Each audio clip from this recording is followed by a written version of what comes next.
So here is our frame. When we start assembling, we turn it towards ourselves with the back side facing us, that is the inner part. Here we have cutouts for the locks, here we have cutouts for the locks. And with the cutouts for the locks, we turn it towards ourselves. Before we place the springs, it is essential to lay down cotton, batting, or something soft to create a layer between the springs and the frame. Otherwise, the springs will rattle on it, and the noise will be considerable, making it impossible to use the sofa. So we take cotton.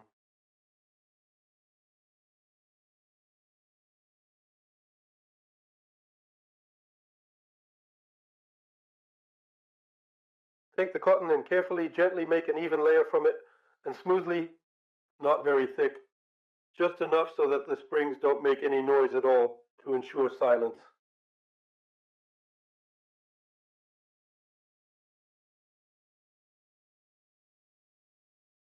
It can be used if it is not too worn, not very dirty, and the cotton that was on the springs, that is the original cotton, clients are usually not opposed.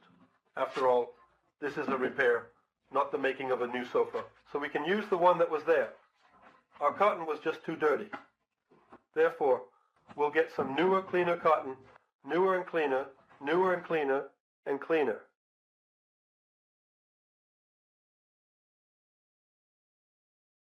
Place a sufficiently thick layer of cotton, approximately about 2 to 3 centimeters in thickness. It is also important to create a small bump in the middle.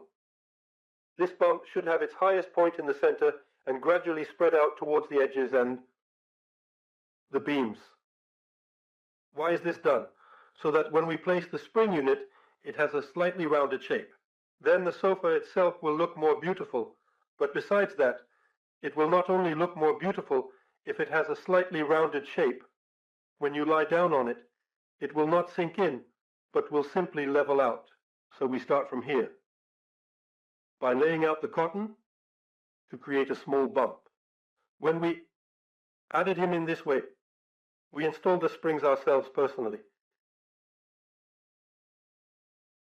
Thus we will position the springs so that they are in place. They are positioned evenly relative to the frame.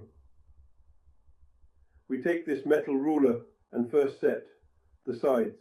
In the cutouts for the locks, it is primarily important that the springs do not protrude and that they have the same gap from both ends to the cutouts for the locks.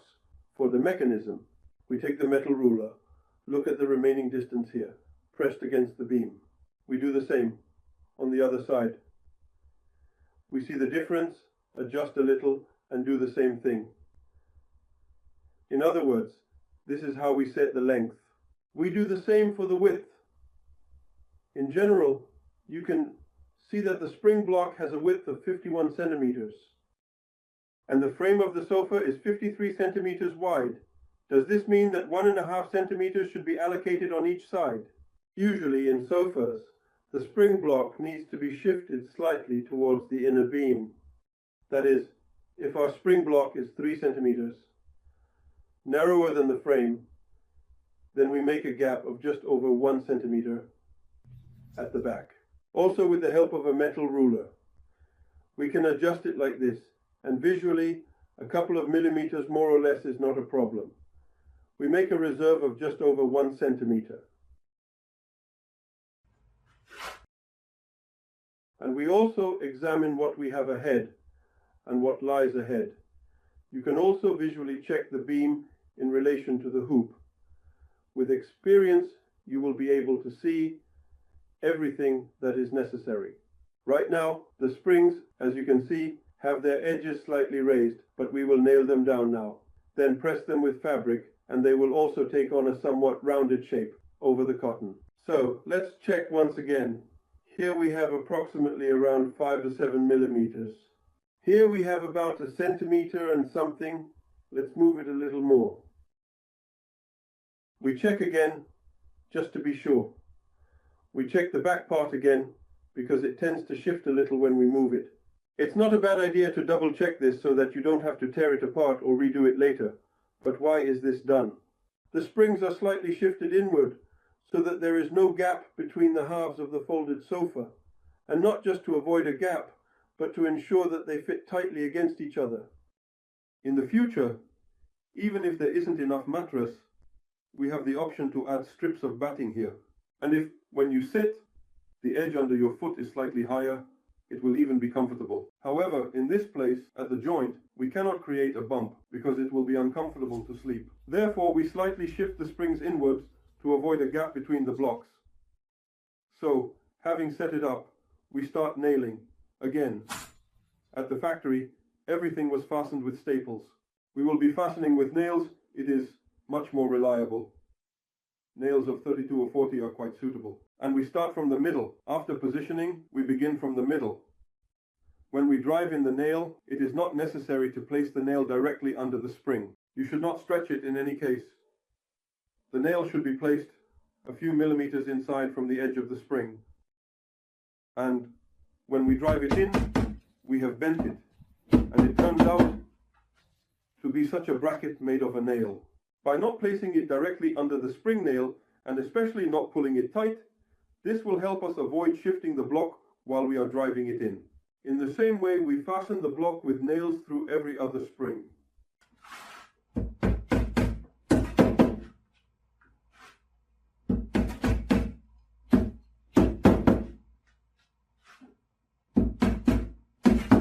As we are nailing, it's worth double checking, of course, to see if it shifts due to vibration. It might move a little on the batting. And we start by nailing the back cheek.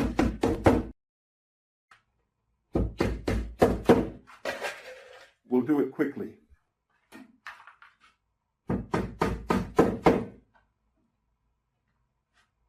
We continuously monitor the situation to ensure that it remains stable and does not shift significantly or move too far back from its original position, which could potentially cause issues or complications. That's it, we have nailed the back springs, but we are not nailing the side ones yet.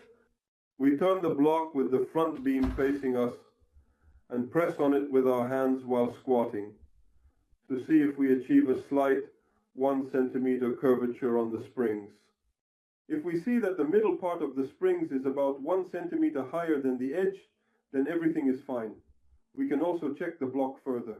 Right now in the video, it may not be visible from above, but when you press the springs in this way and lean relative to one ring and the other, you can see that the middle of the springs is slightly raised by about 1 centimeter. It's normal. If it weren't for this, since we only nailed it at the back, we would lift the block, add some cotton here, maybe batting. Even factories now just leave scraps of old fabric, anything soft, but definitely not foam. Not foam, because foam compresses very quickly under the springs, it wears out rapidly, and noise may start to occur in the body.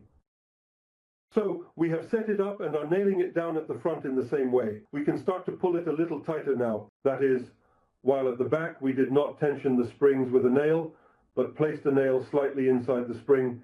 Here we take the edge, and with a gentle motion, we pull the spring towards ourselves, and while nailing, we bend. Also, we can drive in 2 nails through every other spring at the ends. We upholster the spring block all around, nailing it to the frame.